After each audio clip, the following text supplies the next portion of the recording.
So hi guys, welcome back to my channel. तो आज बहुत दिनों बाद मौसम अच्छा निकला है तो बाहर आके वीडियो बना रहा हूँ। आज धूप भी निकली थी। तो आज हम बात करेंगे लिविंग एक्सपेंसेस इन कनाडा कि महीने के खर्चे कितने होते हैं। और आप अगर स्टूडेंट हो या फिर आप वर्क परमिट पे हो तो आप मिनिमम वेज पे जॉब करके आप कितना कमा सकते हो और फिर आपके खर्चे निकलते हैं कि नहीं, बेसिकली सेंट जॉन्स में अगर आप रह रहे हो सिटी में। तो अगर बाहर रह रहे हो Paradise, Mount Pearl, Saint John's के थोड़ा बाहर, तो वहाँ तो खर्चे सस्ता ही है, वहाँ तो निकल ही जाएंगे खर्चे। अगर सेंट जॉन्स में रह रहे हो तो निकलते हैं कि नहीं। तो अभी तो मैं स्टूडेंट हूँ तो मैं स्टूडेंट के हिसाब से ही बात करूंगा कि अगर 20 आवर्स आप कर रहे हो। अब जो हम लोग आए थे तब हमारे लिए लिमिट तो हटा दी थी गवर्नमेंट ने, हम कितना भी काम कर सकते हैं, 20 आवर्स से ज़्यादा कर सकते हैं, जो कि सब कर रहे हैं। बट अगर 20 आवर्स आप कर रहे हो तो फिर आपको कितना इनकम मिलेगा और आपके खर्चे निकलेंगे कि नहीं, ये सब अभी हम डिस्कस करते हैं। तो अभी अगर मेरा खर्चा मैं जोड़ूँ तो अभी मेरा एज इन, अब सेंट जॉस में सब जगह ही इतना ही खर्चा चल रहा है। अभी ऑन एन एवरेज रेंट चल रहा है 600 के आसपास। कोई कोई लोगों का 600 प्लस यूटिलिटीज़ है, कोई कोई लोगों का इंक्लूडिंग है। तो मेरा 600 इंक्लूडिंग यूटिलिटीज़ है। तो 600 मेरा मंथली रेंट हो जाता है। फिर मेरा खर्चा होता है बस पास का। अगर यहाँ पे बस पास लेना है तो फिर मंथली बस पास $78 का है। बट अगर आप 4 महीने का सेमेस्टर पास लेते हो तो वो थोड़ा सस्ता पड़ता है, वो 375 के आसपास है। उसको अगर देखें मंथली तो वो $68 के आसपास आ जाता है। तो $10 एक बचते हैं मंथली अगर आप मंथ सेमेस्टर पास लो तो 4 महीने का। फिर अगला खर्चा है मोबाइल प्लान का। आप मोबाइल प्लान, मैंने मेरे पिछले वीडियोस में भी जैसे बताया था, फाइडो का सबसे सस्ता है, वही ले लीजिए। मेरा भी अभी $35 का प्लान है जिसमें मुझे 25 GB इंटरनेट मिलता है, जो कि मेरा यूज़ भी नहीं होता। वो 15 GB तो वेस्ट ही होता है मेरा ऑलमोस्ट।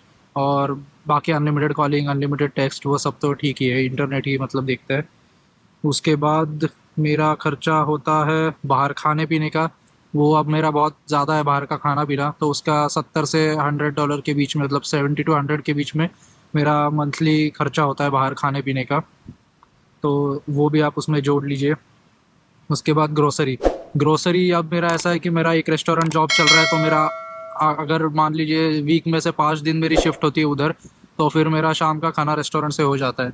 तो फिर मैं एक टाइम का बस कैसे ही कुछ खा लेता हूँ या फिर कभी कुछ बना लिया तो वो 2-3 दिन चल जाता है मुझे। तो मेरा ग्रोसरी का बिल भी इतना नहीं है। ग्रोसरी का मेरा बिल $100 आता है, उसमें भी सबसे ज़्यादा चिकन होता है या फिर कोल्ड ड्रिंक होता है, चिप्स होते हैं, ऐसे ही ग्रोसरी होती है मेरी। ज़्यादा कुछ ऐसे प्रॉपर बनती नहीं है। और रोटी होती है, फ्रोज़न रोटी मैं खाता हूँ क्योंकि राइस इतना मुझे पसंद नहीं है। तो उसका एक बिल बनता है, तो $100 तक वो बन जाता है।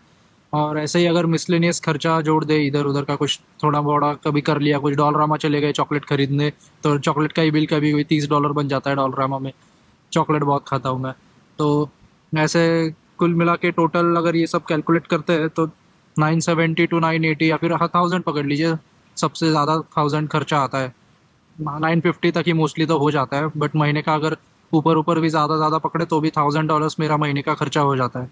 जिसमें सबसे ज़्यादा रेंट ही है मेरा खर्चा, 600 $600। बाकी 400 में मेरा बाकी सब हो जाता है। तो यही है, अगर हम लोग मिनिमम वेज पे पार्ट टाइम जॉब भी करते हैं, अभी यहाँ की मिनिमम वेज बढ़ के 1 अप्रैल से 1450 हो गई है, तो $14.5 से भी अगर हम मिनिमम वेज पे जॉब करेंगे तो भी अगर हम कैलकुलेट करते हैं, 1 मिनट में कैलकुलेट करता हूँ कितना बनता है। 1450 से अगर 20 घंटे वीक के करते हैं हम लोग तो 290 बनता है। और अगर 4 वीक्स का देखें हम तो 4 वीक का 1160 बनता है।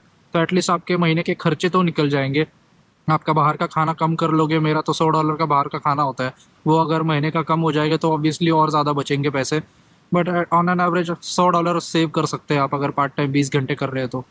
अब आते हैं मेरी बात पे, मैं कर रहा हूँ 20 घंटों से ज़्यादा, तो मेरी सेविंग भी ज़्यादा हो रही है।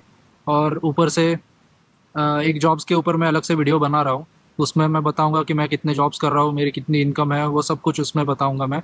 और यही है कि अगर पार्ट टाइम जॉब ढूंढना है तो फिर पार्ट टाइम जॉब, मैंने एक यहाँ पे नोटिस की चीज़ कि पार्ट टाइम जॉब आपको समर के मतलब अप्रैल से ही शुरू हो जाता है हायरिंग।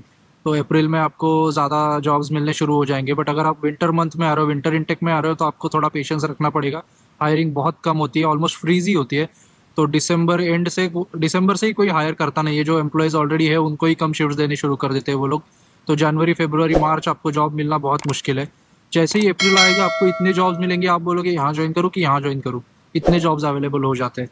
तो अब अगर आप विंटर इनटेक में आ रहे हो तो आपको ये थोड़ा सा पेशेंस रखना पड़ेगा, बट उसके बाद तो आपको जॉब मिल जाएगी, उसका कोई टेंशन नहीं है जॉब का। जॉब तो बहुत आसानी से मिल जाएगी। अगर आप कर रहे हो सबसे ज़्यादा खर्चा, अगर आप आए हो वर्क परमिट पे, और अगर आप वर्क परमिट पे आके भी मिनिमम वेज पे जॉब कर रहे हो, तो भी आपके, अगर हम जोड़ते हैं, आप अगर वीक के 40 घंटे कर रहे हो, लोग ज़्यादा भी करते हैं, सभी करते हैं मतलब, बट हम बेसिक पकड़ते हैं 40 घंटे कर रहे हो, सैटरडे संडे आप छुट्टी ले रहे हो, 9 to 5 मंडे टू फ्राइडे 40 घंटे मिनिमम वेज पे आप कर रहे हो, तो फिर भी मिनिमम वेज से हम देखें 40 घंटे वीक के, तो उसके बनेंगे 580, जो कि 4 वीक्स के बने $2320 बनते हैं। अगर उसमें से भी मान लीजिए टैक्स हम कट करते हैं, 10% हमने टैक्स कट कर लिया, तो 2088, मतलब $2088 बचेंगे आपके पास। 2000 पकड़ लीजिए, ऊपर का सारा छोड़ देते, तो $2000 में भी आप अगर फुल टाइम कर रहे हो तो भी आपके खर्चे 1000 के आसपास है, या फिर उससे कम ही है। मोस्टली तो सबके खर्चे 800 या 900 तक ही होते हैं। मेरा भी 950 है, तो 1000 पकड़ लेते हैं। बट 1000 भी आपका खर्चा है तो भी कोई इशू नहीं है, आप आराम से $1000 एवरी मंथ सेव कर पाओगे। और अगर आप फैमिली के साथ आओ, आपकी वाइफ है, बच्चे हैं, तो फिर आपकी वाइफ भी जॉब करेगी, तो उसको भी अलग से उसके भी $2000 आप मंथली पकड़ सकते हो, अगर मिनिमम वेज ही जॉब है तो 4000 आपका मंथली इनकम हो गया। और अगर रेंट देखते हैं सेंट जॉन्स में, तो फिर रेंट 2 बेडरूम अपार्टमेंट अगर आपने लिया तो 900 to 1100 तक का रेंट है। कुछ कुछ में यूटिलिटीज़ इंक्लूडेड है, कुछ कुछ में यूटिलिटीज़ इंक्लूडेड नहीं है। अगर अलग से भी देते हो 1100 के ऊपर, तो भी मैक्सिमम 2 बेडरूम अपार्टमेंट का 250 या फिर 200 यूटिलिटीज़ आता है, तो भी 1300 is not a big deal. आप एक बंदे के इनकम में रेंट, खाना पीना, ग्रोसरी सब निकाल सकते हो, और फिर दूसरे बंदे का इनकम फुल सेव हो जाएगा। तो ऐसा नहीं है कि बस स्टूडेंट ही ये कर पाते हैं, जो फुल टाइम मतलब लोग फुल टाइम वर्क परमिट पे आ रहे हैं फैमिली वाले, वो भी आराम से यहाँ पे गुजारा कर पाएंगे, क्योंकि यहाँ पे रेंट सस्ता है बेसिकली। और अगर आप बड़ा घर लेना चाहते हो तो फिर आप कोई 4 बेडरूम 3 बेडरूम हाउस भी ले सकते हो, और उसके बाद एक एक सिंगल रूम आप 500 550 में रेंट पे चढ़ा सकते हो। यहाँ पे बहुत लोगों ने यही किया है। अब कोई फैमिली वाले नए नए जो इमिग्रेंट आए, उन्होंने बड़ा घर लिया 4 बेडरूम वगैरह, और नीचे बेसमेंट है जिनके पास, उन्होंने बेसमेंट रेंट पे चढ़ा दी, तो उनका रेंट बहुत कम हो गया। तो ऐसा भी लोग करते हैं। तो ये सारी चीज़ें हैं। लिविंग एक्सपेंस तो सब लोग मिनिमम वेज से निकल जाता है। मिनिमम वेज बेसिकली उन्होंने इसी हिसाब से सेट करी है कि आप गुजारा कर पाओ आपको। और एज अ स्टूडेंट देखें तो फ़ीस निकालना इसमें थोड़ा मुश्किल है, क्योंकि बहुत लोगों के मुझे सवाल आते हैं, इंस्टाग्राम पे पूछते हैं, यूट्यूब पे कमेंट डालते हैं, फ़ीस निकल पाती है क्या। तो मिनिमम वेज 20 घंटे करके आपकी फ़ीस निकलना मुश्किल है। बट अगर आप कुछ door dash, skip the dishes ऐसे कुछ कर रहे हो, तो एक बार आपकी फ़ीस निकल जाएगी, क्योंकि उसमें पैसे ज़्यादा बनते हैं।